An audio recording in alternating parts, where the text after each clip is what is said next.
तो स्टूडेंट्स, मैंने अपने प्रीवियस लेक्चर में आपको सिखाया कि अगर अपने पास कोई न्यूमेरिकल्स डेटा दे रखा हो तो उस न्यूमेरिकल डेटा को ग्रुप फ्रीक्वेंसी डिस्ट्रीब्यूशन टेबल में कैसे रिप्रेजेंट करें, कैसे प्रिपेयर करें ग्रुप फ्रीक्वेंसी डिस्ट्रीब्यूशन टेबल, जिसमें मैंने आपको दो तरह का टेबल बनाना सिखाया। एक सिखाया मेरे प्यारे बच्चों इंक्लूसिव फॉर्म और दूसरा मैंने सिखाया एक्सक्लूसिव फॉर्म में। तो इस लेक्चर में मैं आपको सिखाने वाला हूं कि अगर अपने पास कोई डेटा दिया हो, वो data group frequency distribution table के फॉर्म में हो या अनग्रुप फ्रीक्वेंसी डिस्ट्रीब्यूशन टेबल के फॉर्म में हो, तो उसका ग्राफिकल रिप्रेजेंटेशन हम कितने तरीके से यहाँ पे करेंगे या कितने तरीके से हम कर सकते हैं, ये सीखने वाले हैं।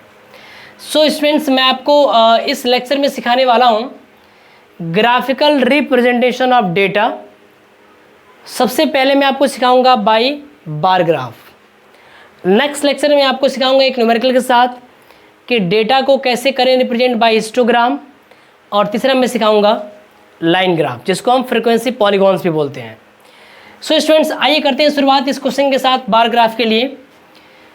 यहाँ पे एक क्वेश्चन दे रखा है मेरे प्यारे बच्चों, the following table gives the number of students in class 9th in a school during academic years 2001 to 2002 and 2005 to 2006। Students, ये किसी स्कूल का डेटा है जिसमें ये बता रहा है कि 2001 और 2 में क्लास 9th में बच्चों की संख्या 50 थी, 2002 और 2003 में इस वाले एकेडमिक सेशन में बच्चों की संख्या क्लास 9th में 75 थी, और वैसे वैसे देख पा रहे हो ये बढ़ती गई है। 2005-06 में कितनी थी? 200 थी। तो कह रहे हैं कि इस डेटा को रिप्रेजेंट करिए बाय यूजिंग बार ग्राफ। अच्छा, मैं अगर आपसे बताना चाहूँ बार ग्राफ के बारे में कि बार ग्राफ होता क्या है, तो आप कुछ बातें जान लीजिए। जब हम डेटा को बाय यूजिंग बार्स, बार्स कहने का मतलब होता है रेक्टेंगल्स, चाहे वो रेक्टेंगल वर्टिकल हो या रेक्टेंगल क्या हो, हॉरिजॉन्टल हो। मैंने बोला को रेक्टेंगल ऐसे हो, वर्टिकल हो, या रेक्टेंगल क्या हो, ये हॉरिजॉन्टल हो, इसको हम बार बोलते हैं। क्या बोलते हैं मेरे प्यारे बच्चों? इसको हम बार्स बोलते हैं। अगर इन दोनों बातों को यहाँ पे समझ लें तो दीज आर द बार्स।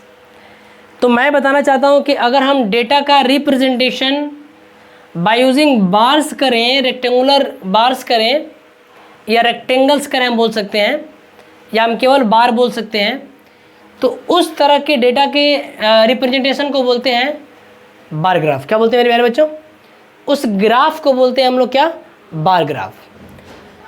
अब मैं आपको इस बार से रिलेटेड कुछ बातें बताना चाहता हूँ।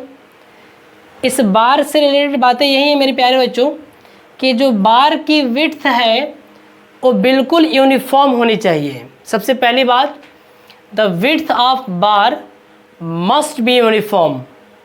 सेकेंड थिंग, एक बार से दूसरे बार के बीच की जो स्पेस होना चाहिए ये वाली भी यूनिफॉर्म होनी चाहिए, और प्रत्येक बार की विड्थ सेम होनी चाहिए।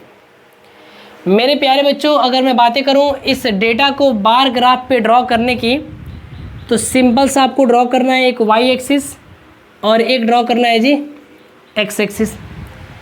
ये वाला वाई एक्सिस है, मैं यहाँ पे इसको मार्क कर लेता हूँ ना, मैं इसको मार्क कर लेता हूँ क्या, वाई एक्सिस। ये वाला वाई एक्सिस है जी, और इसको मैं मार्क कर ले रहा हूँ कि ये वाला एक्स एक्सिस है। ये एक्स डैश है और ये वाई डैश है और ये ओरिजिन है ना, ओरिजिन है।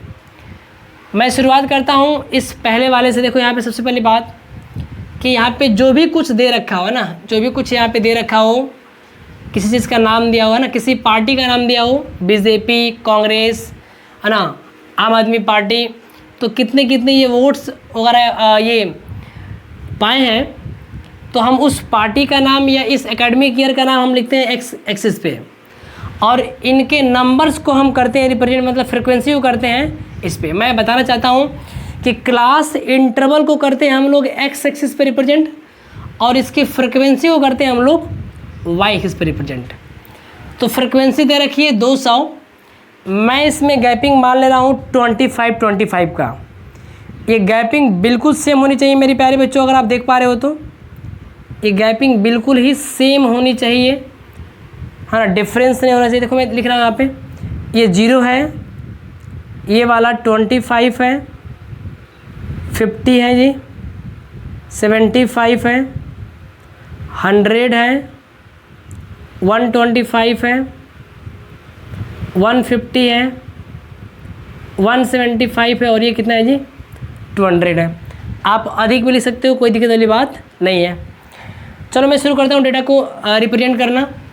तो 2001-2002 में कुल कितने स्टूडेंट्स थे क्लास 9th में? तो ये थे केवल 50। तो ये थे 50, करते हैं यहाँ पे शुरुआत, यहाँ से करते हैं। तो ये 50 थे, तो मैं यहाँ पे एक रेक्टेंगुलर, मैं यहाँ पे एक बार ड्रॉ करूँगा ना, यहाँ पे मैं जैसे मैंने ड्रॉ किया है, एक बार हो गया जी। तो ये कौन से ईयर का है? ये वाला है 2001 से 2002 में, है ना। मैं अगर बातें करूँ सेकेंड क्लास इंटरवल की, इस वाली बात की, इस वाले एकेडमिक ईयर में कुल कितने बच्चे थे? तो ये कितने थे? 75 थे। तो आप देख पा रहे हो मेरे प्यारे बच्चों, अगर 75 थे तो मैंने यहाँ से यहाँ तक गैप दिया है, तो सेम स्पेस मैं यहाँ भी दूंगा और नेक्स्ट बार को मैं यहाँ से बनाना शुरू करूँगा और इसको मैं ले जाऊँगा 75, देखो यहाँ तक 75 तक ले जाऊँगा।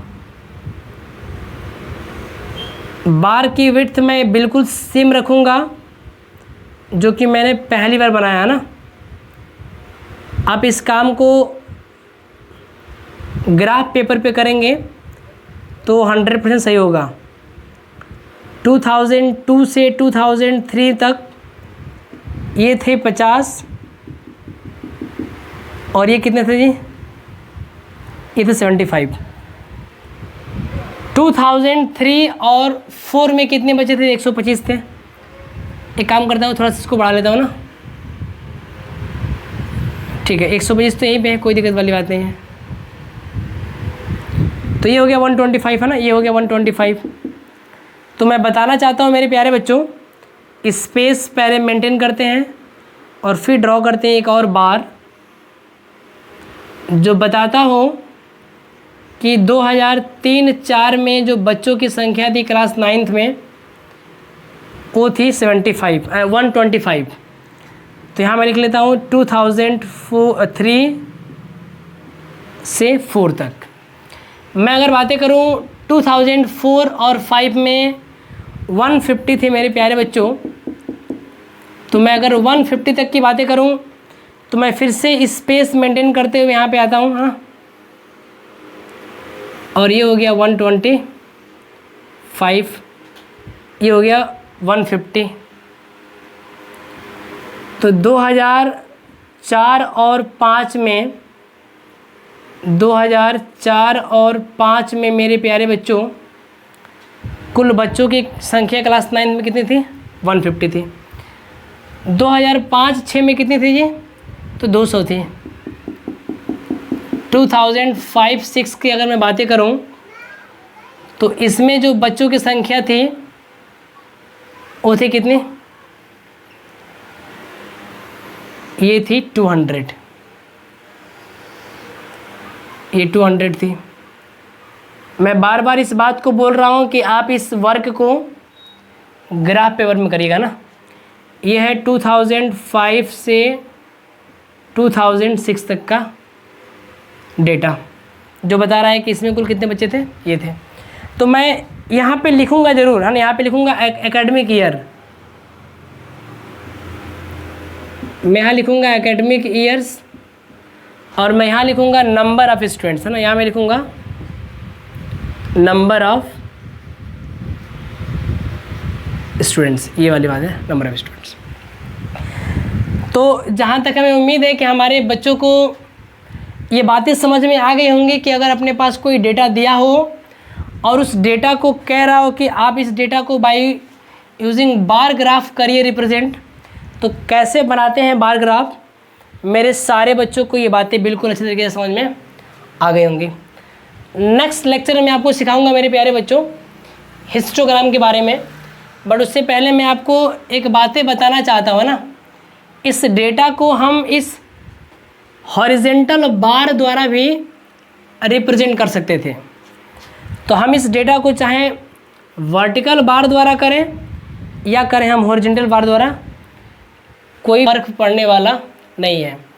अच्छा, आप देख रहे हो ना, this is the pictorial representation of data. This is the pictorial representation of data by using bars. So this graph is called bar graph, है ना।